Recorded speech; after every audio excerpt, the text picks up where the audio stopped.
En la Eucaristía hay algo más que significar la gracia, y es que contiene también la gracia misma en el sentido de la fuente de la gracia. O sea, en la Eucaristía está presente el mismo Jesucristo. Al final creo que nos lleva a descubrir que Dios nos ama, el amor infinito de Dios, pero la conciencia también de la propia pequeñez, ¿no? Como decía el Papa Francisco, la Eucaristía no es el premio de los buenos, sino el alimento de los débiles.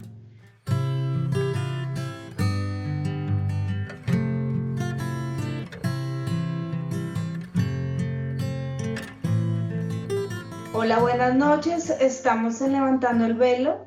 Esta noche tenemos un invitado que es el padre Astolfo Moreno.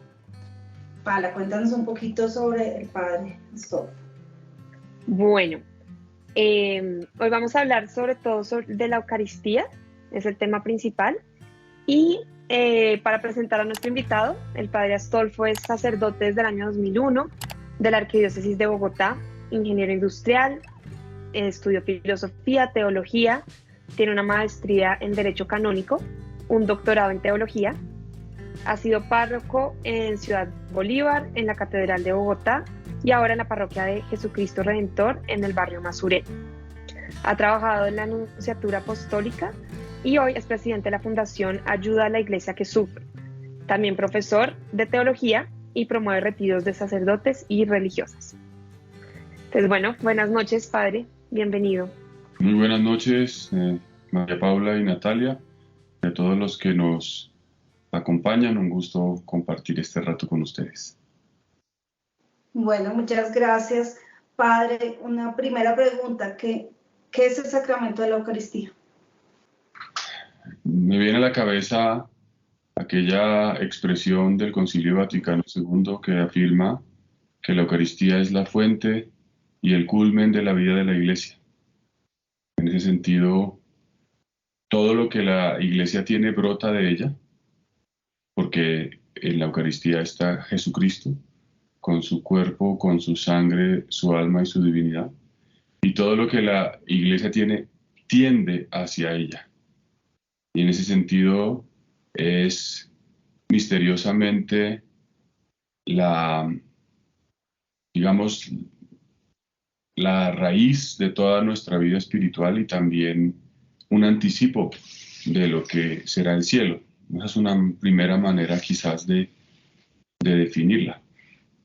Yo te quería preguntar de esa primera pregunta, ¿es realmente el cuerpo y la sangre de Cristo o es más como un símbolo? Creo que es una pregunta que muchas personas tienen, ¿no? Sí, claro. Bueno, dogmáticamente la Iglesia ha definido que no es un símbolo, o sea, es un símbolo, pero es un símbolo que contiene una realidad. Digamos que los signos se definen como realidades que conducen a otra cosa. Entonces, por ejemplo, un semáforo es un bombillo rojo, amarillo y verde que en sí mismo pues no es más que una instalación eléctrica, pero al estar dispuesto en un lugar y de una manera específica, conduce a una realidad distinta. ¿Y a qué realidad distinta? A que quien lleva un vehículo pues tome una decisión de detenerse o de avanzar. Un signo es una realidad, por tanto, que es transitiva, que comunica algo que no es exactamente ella misma. Entonces, todos los sacramentos se definen como signos sagrados que confieren la gracia. Si el semáforo me da una instrucción de movimiento, el sacramento me da la gracia de Dios. Y el bautismo así pues hace a los seres humanos hijos de Dios, la confesión perdona los pecados, la confirmación de la plenitud del Espíritu Santo, la unción dispone al enfermo para la sanación y también perdona los pecados, en fin. Y en ese sentido comunican algo que viene del cielo por el mero hecho de ser celebrados, por el mero hecho de ser signos.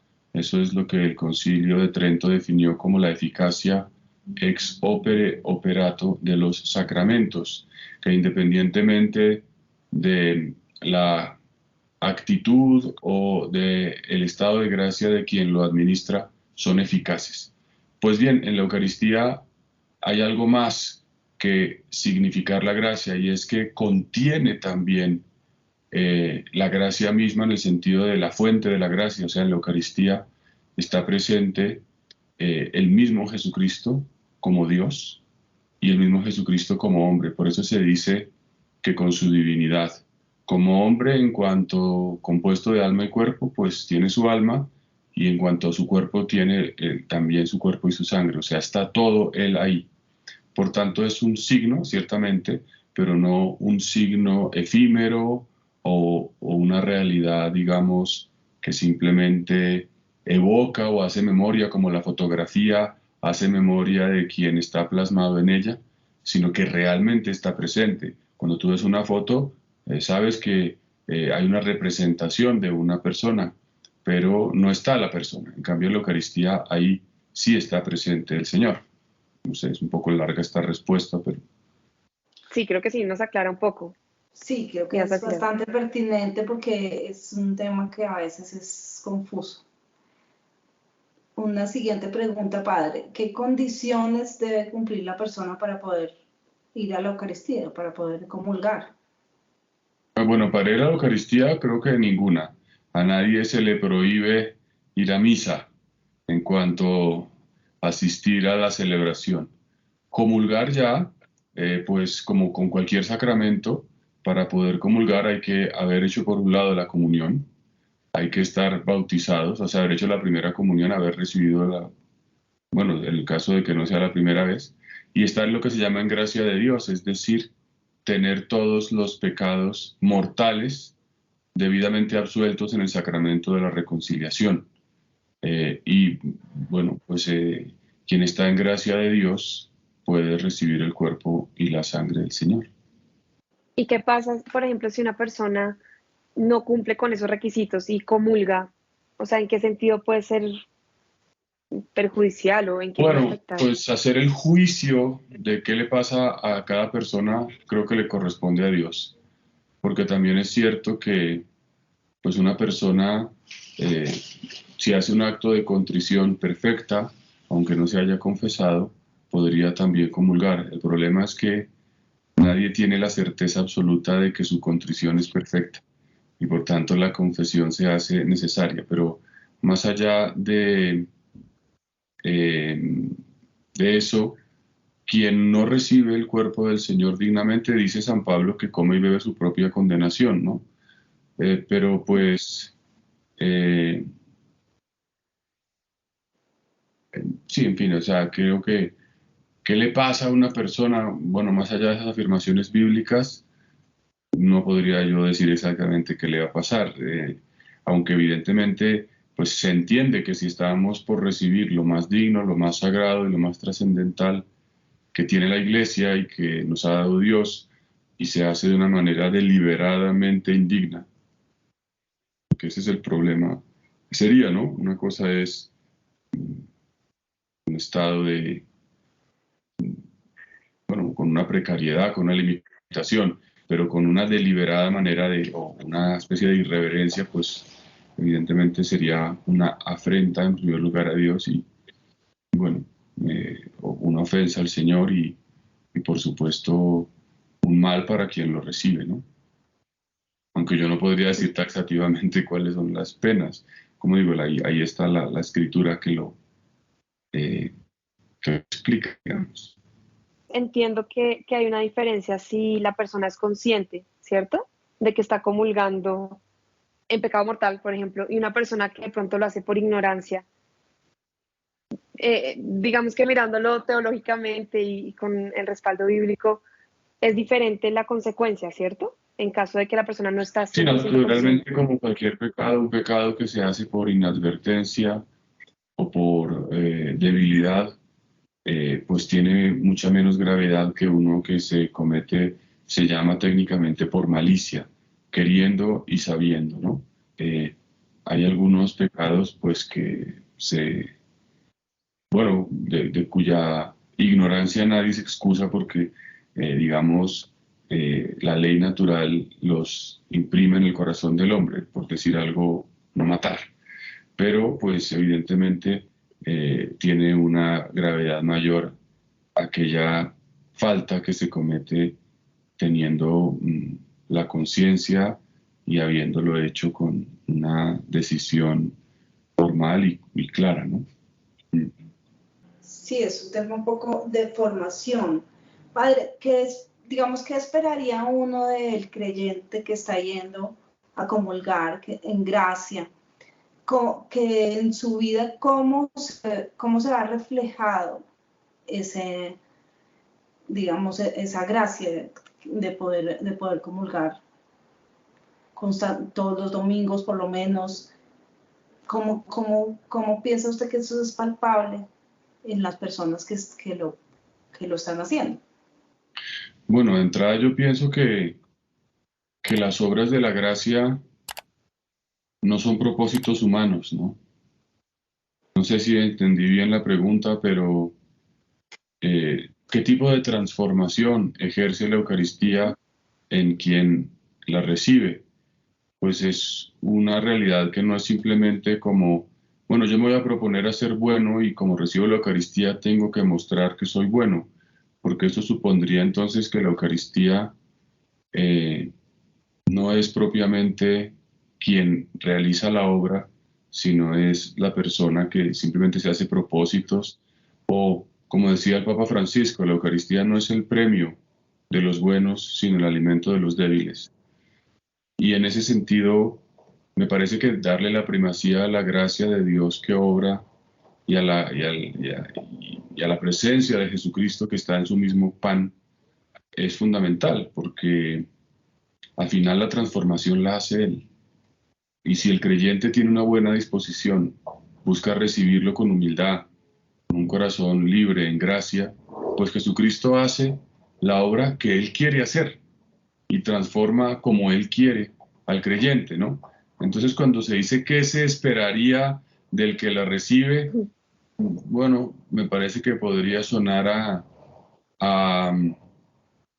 a leer un poco con ojos demasiado humanos, pues lo que se esperaría es que el creyente se transforme en Jesucristo, que Jesucristo se haga patente en su vida, en sus obras, en sus palabras, que pueda amar al enemigo, que pueda servir, que pueda aceptar la voluntad de Dios, que pueda vivir las bienaventuranzas, que son la vida de Cristo, que pueda vivir como un hijo de Dios, que pueda ser, digamos, estar en función de la providencia del Señor.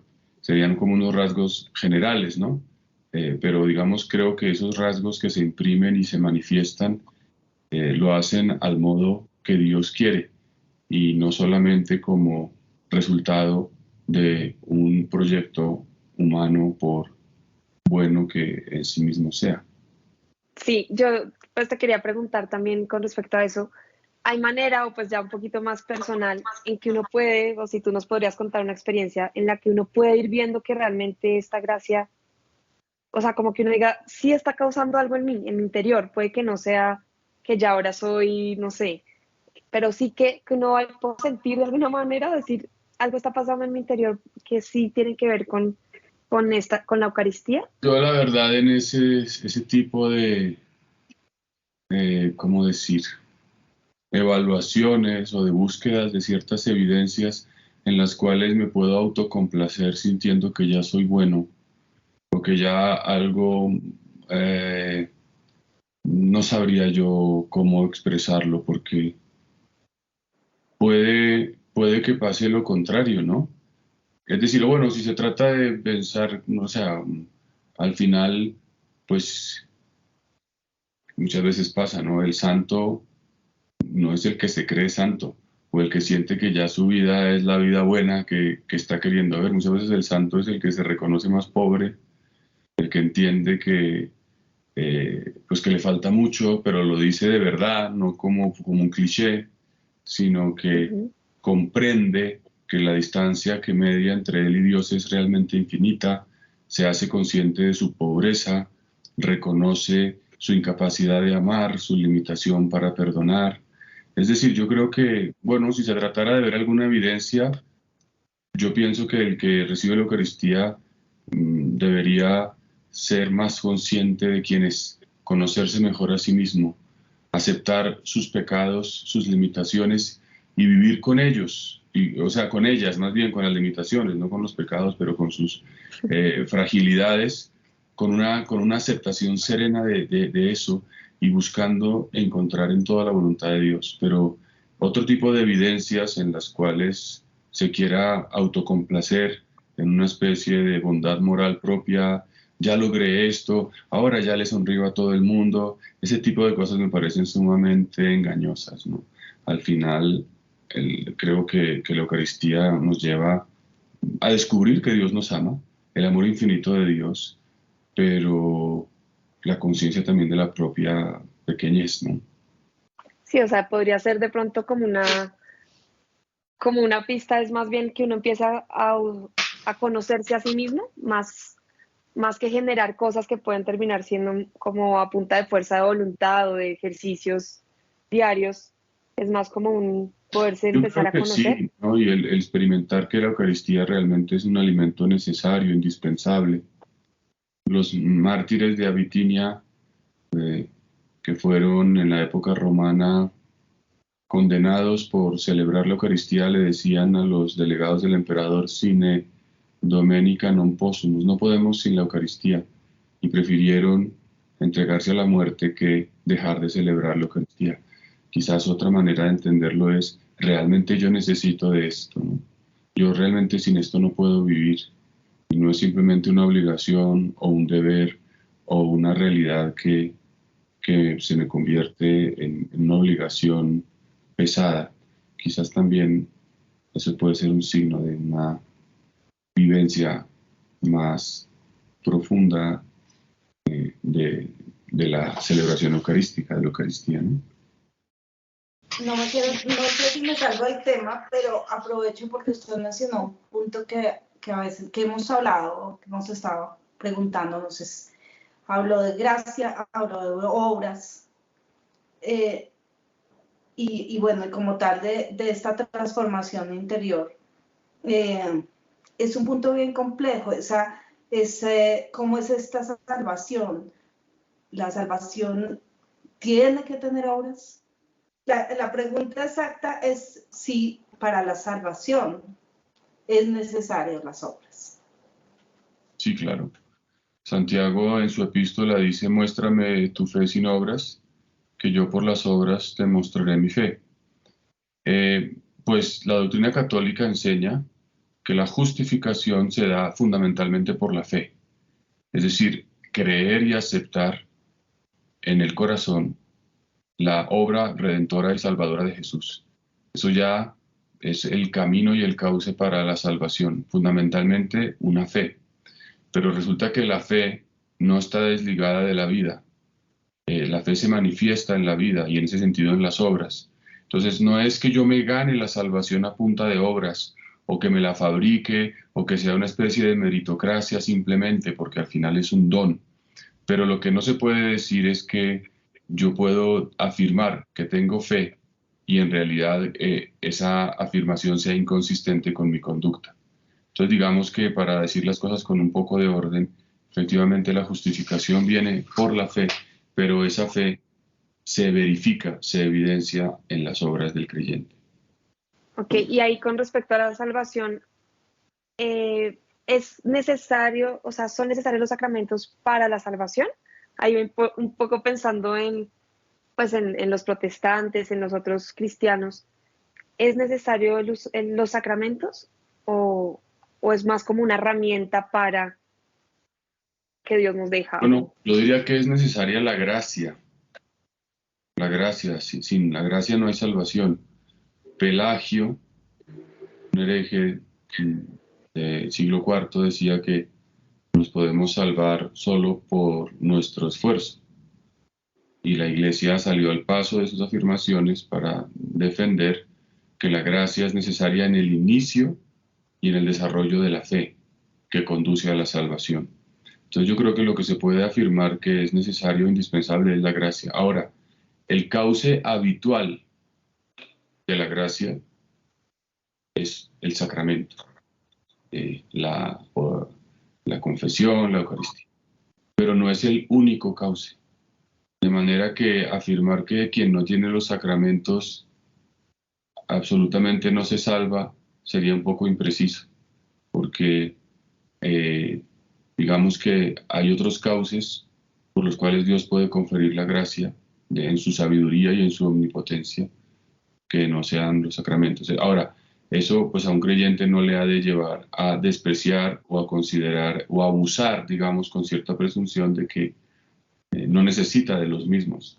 Por supuesto que son, por ser el cauce habitual, debemos remitirnos a ellos, pero tampoco podemos decir que quien no lo ha recibido, de que quien no lo vive, o quien vive, ni siquiera es católico, o quien no tiene la misma identidad nuestra que religiosa, no se salva. Padre, en la parte inicial hicimos como un recorrido de su trabajo y pues a mí me llamó la atención, pues usted hizo su carrera y después después llegó su vocación. ¿Nos puede compartir un poco como su experiencia? Yo estudiaba los primeros semestres de ingeniería industrial y digamos que hubo una conversión colectiva en mi familia a partir de las apariciones de la Virgen en Medjugorje. Recibimos ese mensaje por medio de algún peregrino que acudió al santuario y recibiendo ese mensaje pues hubo un cambio que condujo a una búsqueda espiritual a través de grupos de oración, de retiros, peregrinaciones, que se fue poco a poco consolidando luego más adelante con la ayuda de un director espiritual en el descubrimiento de una llamada, ¿no? De una llamada de Dios a servirlo en el sacerdocio. Entonces, yo esto lo descubrí siendo estudiante, terminé la carrera y me fui al seminario. Ese fue un poco el itinerario vocacional que experimenté. Dentro del currículum estaba un tema de una fundación. Exactamente, ¿qué está trabajando esa fundación que usted tiene? Bien, en el año 1947 el Papa Pío XII propuso a una abadía belga en Tongerlo, allí en los Países Bajos, que hiciera una colecta para ayudar a los cristianos católicos alemanes que después de la ocupación comunista de la llamada Cortina de Hierro habían sido expulsados y regresados a Alemania, que había terminado la guerra y estaba completamente destruida. Eso fue el inicio de una experiencia de ayuda que comenzó con los católicos de países comunistas, pero que luego se extendió a todo el mundo. Hoy día la fundación, cuyo nombre original en alemán es Kirche in Not, o en inglés Aid to the Church in Need, en español se llama Ayuda a la Iglesia que Sufre. Es una fundación que está presente colectando fondos en 23 países, pero también ayuda en 140 países a católicos, a cristianos en situación de precariedad o de necesidad, para formación de sacerdotes, futuros sacerdotes o estudios de posgrado de sacerdotes, sostenimiento de religiosas, medios de misión como vehículos, dotaciones, reconstrucciones de iglesias, ayuda para catequistas, materiales de educación, es decir, promueve proyectos específicamente pastorales. Y digamos que en Colombia, pues desde hace 8 años hace esta tarea de promoción, yendo a parroquias y motivando por vía digital a las personas a que se animen a orar, a conocer la situación de la iglesia necesitada y perseguida y a ayudar a la financiación de diversos proyectos en el mundo entero. Y es una labor muy bonita porque pues ayudar a los evangelizadores es ayudar a que el evangelio se multiplique, a que llegue a regiones recónditas, y es conocer cómo muchas personas con mucha generosidad y también en situación de mucha precariedad están dando la vida en muchos lugares del mundo para que Jesucristo sea conocido, amado y servido. Sí, ese punto que menciona al final me parece bien importante porque uno sí escucha, digamos, noticias donde esa lucha es como, realmente es evidencia, esa lucha de llevar la palabra, de evangelizar. Y pues a veces uno siente como en el diario que uno no ve al creyente común haciendo, evangelizando, llevando la palabra. Como, digamos, como más aparte de pues esta fundación que usted menciona tan interesante, puede uno promover esto, padre. Bueno, yo creo que por el bautismo, cada católico, cada cristiano está llamado a vivir en su lugar, en su estado de vida. El casado en su familia, el empleado, el empresario, el intelectual, el artista, el investigador, el académico, cada hombre, cada mujer, cada persona, ante todo, tiene como ámbito de evangelización su vida ordinaria, ¿no? Para ser misioneros, para llevar el evangelio, no hace falta salirse de su situación normal, no hace falta dejar las ocupaciones naturales, sino al contrario, entender que ese ámbito ordinario es el cauce a través del cual Dios quiere llegar al mundo, con el compañero, con el vecino, con la amiga, con el familiar, con esas personas que Dios pone a nuestro alrededor. Estamos llamados a evangelizar, a hacer el apostolado, a hablarles de Dios. Y bueno, pues también se pueden promover todo tipo de iniciativas colectivas de servicio, de evangelización, pero siempre sin olvidar que hay un espacio natural, un espacio por antonomasia para vivir como cristianos, ser sal del mundo, ser luz de la tierra, que no es otro que el de nuestra vida común, ordinaria, normal. Yo quiero ahí preguntar una cosa y es, uno a veces escucha, o pues como dentro de, sí, de la gente del común, que piensan que uno tiene vocación, es si lo llaman a uno, por ejemplo, al sacerdocio, o si lo llaman a ser monja, ¿cierto? A ser, digamos, como se dice, una persona consagrada. Pero pienso que a veces se pierde un poco lo que tú estás diciendo de que todos en realidad tenemos vocación, ¿no? O sea, la vocación es llamado, es lo que el Señor nos llama a hacer para poder, digamos que cumplir su misión o lo que Él nos está convocando a ayudarle, ¿cierto? Entiendo que es algo así. Digamos, ¿cómo se puede lograr que cada una de las personas entienda que ya estamos llamados, o sea, ya tenemos una vocación, pero que debemos es descubrir cómo esa vocación puede como florecer o dar o crecer para poder servirle a la iglesia de mejor manera? No sé, no sé si me entiendes la pregunta, pero quiero es como mostrar que a veces los laicos sentimos que si no tomamos ese paso, si no damos ese paso a ser monjas, a ser sacerdotes, entonces es como si ya no tuviera uno una vocación o si no tuviera que ejercer un ministerio dentro de la iglesia. No sé uno cómo podría ir descubriendo esa vocación.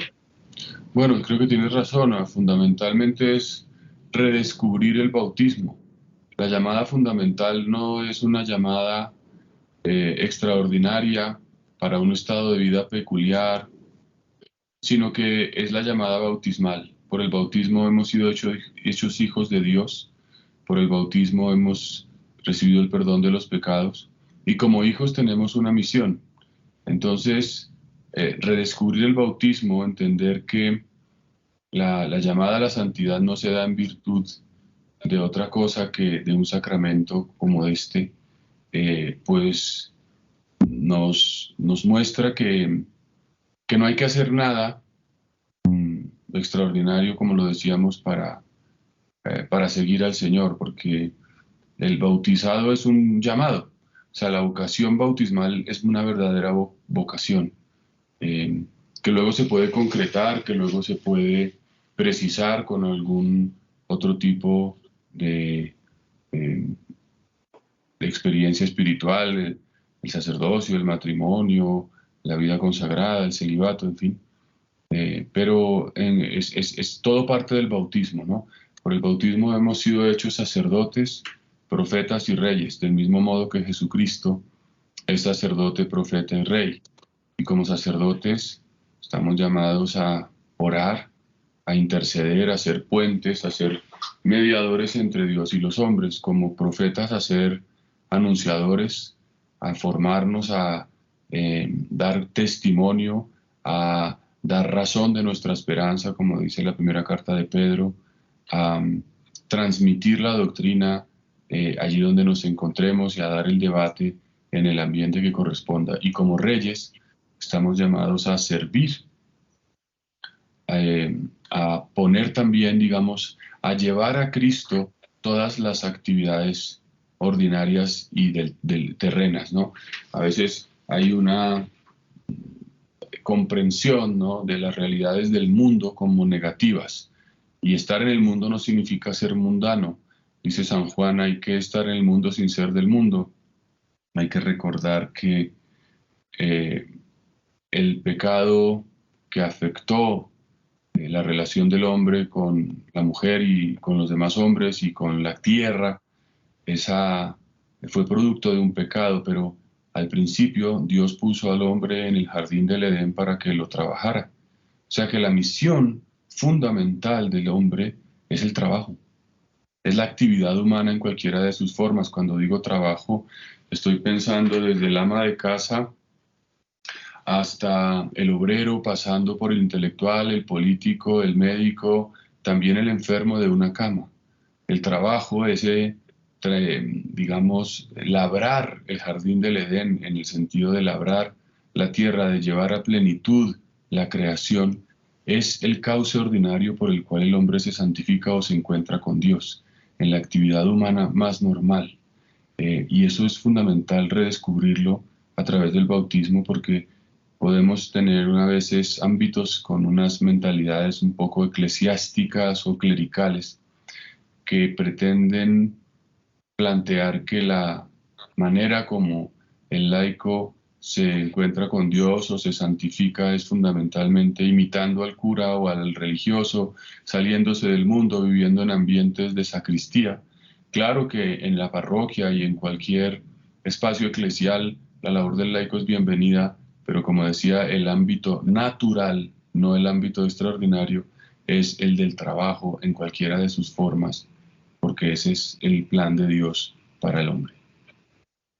Qué interesante. Sí, yo creo que pues lo que tú estabas diciendo ahorita de la misión, creo que sí es importante como ir descubriendo que desde el bautismo ya nos llamaron, ¿no? O sea, ya uno está convocado a esto.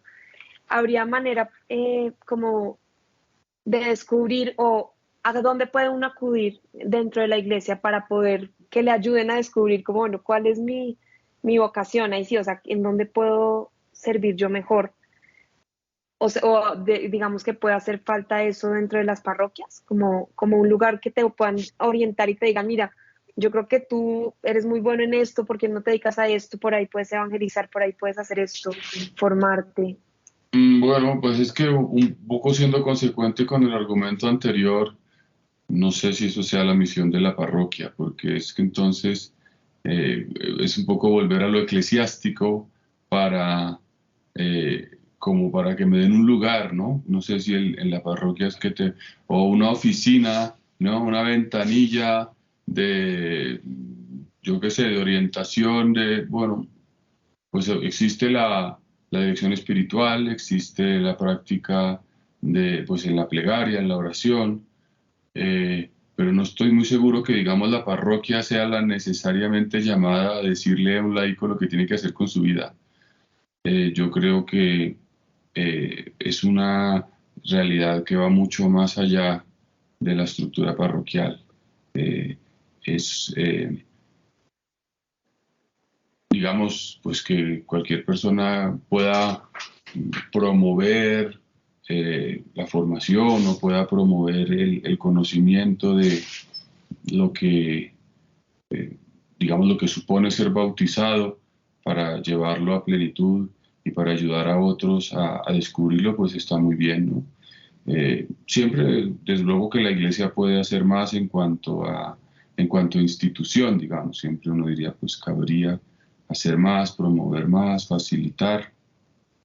pero bueno, siempre creo que es un desafío también, ¿no? Un desafío eh, el cómo proponer nuevas formas, porque bueno, pues eso creo que también es algo que suscita el Espíritu Santo, ¿no? No hay como tampoco fórmulas hechas, no hay métodos o protocolos establecidos para eso, es más quizás un seguir una inspiración y yo creo que pues en la oración, en el discernimiento, en la escucha de la palabra de Dios, en el diálogo comunitario, se puede discernir la voz del Espíritu para ayudar, para pensar maneras, vías de cómo orientar a otros para que puedan vivir más plenamente su vocación.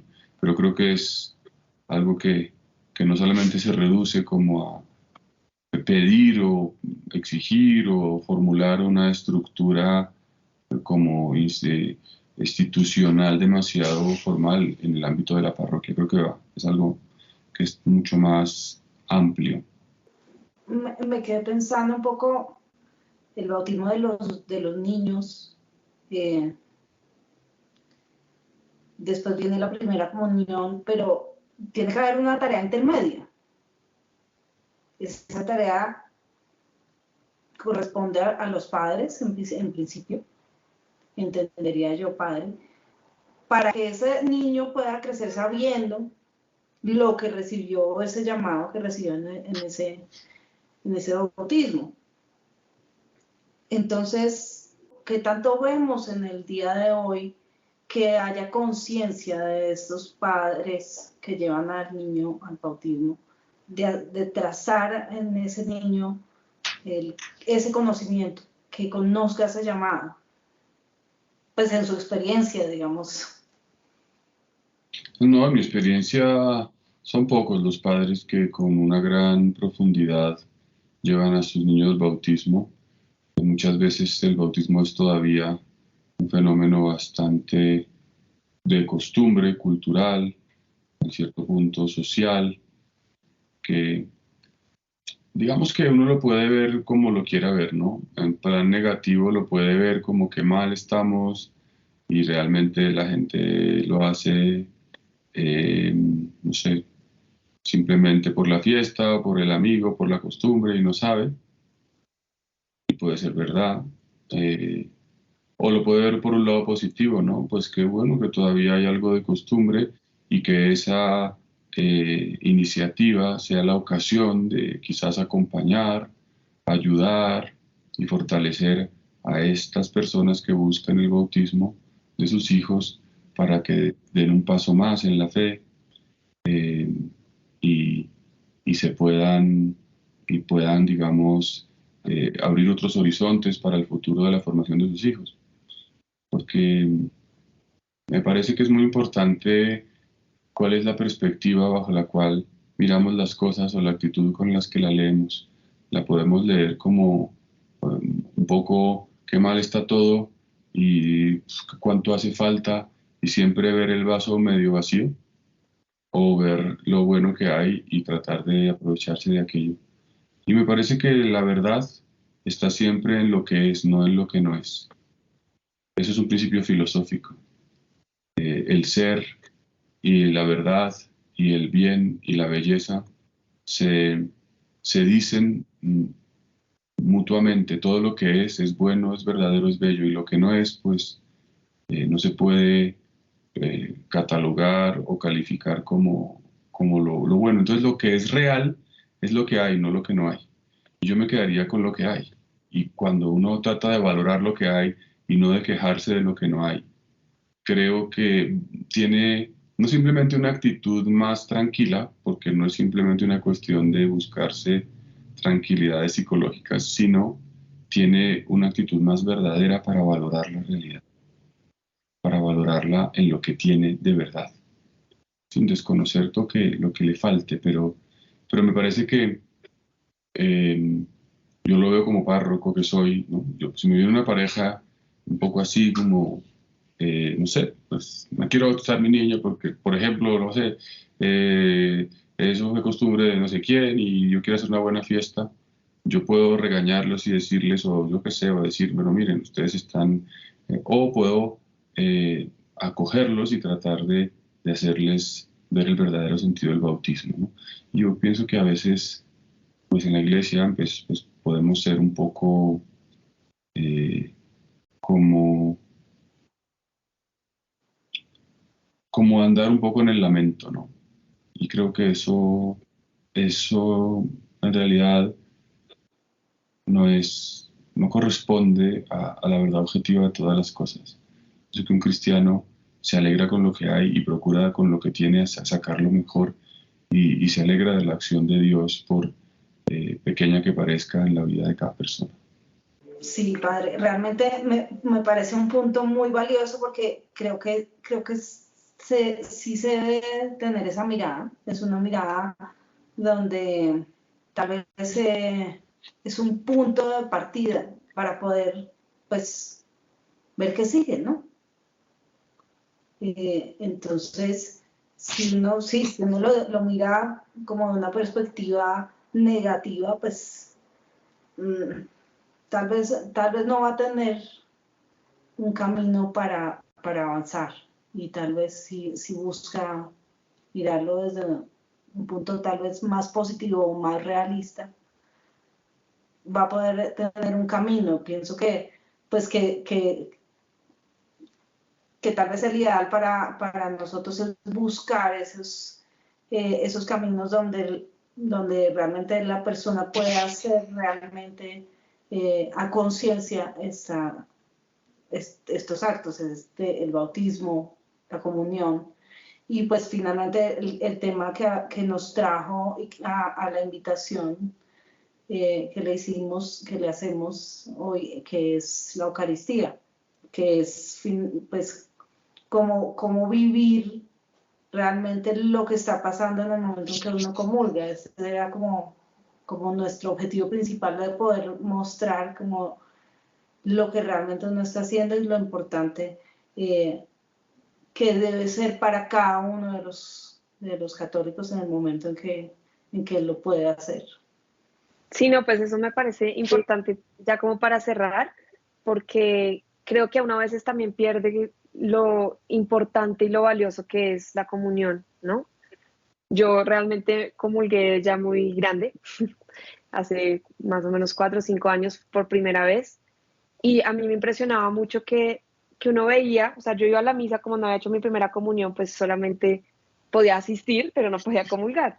Y para mí era impresionante ver cómo la gente, o sea, muchos hasta se sacaban el chicle, comulgaban, volvían a meterse el chicle.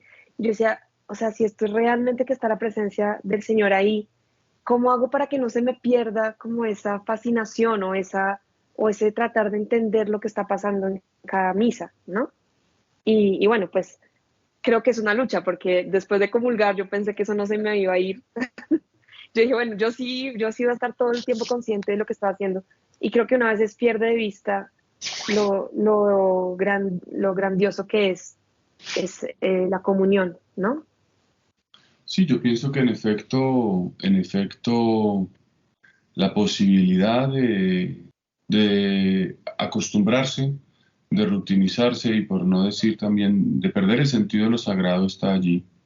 Pero yo creo que eso pasa como en la vida humana, como en un matrimonio, como en una relación, ¿no? Cómo no permitir que el amor se acabe o se apague. Yo creo que cuidando los pequeños detalles, ¿no? Con una delicadeza, con una, eh, digamos, actitud de cuidado por el detalle, por lo pequeño, no de escrúpulo, pero sí de una conciencia del cuidado, de la delicadeza, de no vivirlo de afán, pues se mantiene más viva la llama y así como en una relación quizás de pareja hay que reconciliarse para volver a empezar cuando hay un conflicto, un malentendido, una pelea, lo mismo, ¿no? La reconciliación, la confesión frecuente también es cauce es camino, ¿no? Para que la vida eucarística no pierda su vigor, la meditación de la palabra de Dios, de las lecturas de la misa, por ejemplo, que hace que la celebración también tenga una riqueza particular. Creo que son elementos que pueden ayudar a conservar el fervor eucarístico. Bueno, sí, muchas gracias. Pues ya, yo creo que ya para cerrar, te quería pues contar un poco nosotros qué es este canal. Nosotros somos un canal de evangelización católico. Casi todos los que pertenecemos somos familia. Y nuestra idea, digamos, el nombre se llama Levantando el Velo porque queremos un poco eso, ¿no? Es como, pues tiene varios significados, pero uno de esos es levantar, o sea, o descubrir lo que está oculto en todas las cosas, en todas las circunstancias. Entonces, pues tocamos temas, obviamente, de la iglesia, pero también temas políticos, temas de la actualidad. Y es como lo que hemos encontrado como nuestra misión, que es como descubrir la verdad, que a veces puede que no se vea a simple vista. Bueno, qué maravilla, me parece una iniciativa estupenda y le pedimos al Señor que los siga iluminando para hacer el bien, para transmitir su palabra, para iluminar, como dicen ustedes, mentes, corazones. Así que gracias por la invitación, un gusto compartir y espero que el Señor les siga ayudando y un saludo a todos los que comparten esta transmisión. Muchas gracias. Muchas gracias, Padre. Si te gustó el video, dale like, compártelo, suscríbete al canal y no se te olvide tocar la campanita para no perderte ninguno de los próximos videos.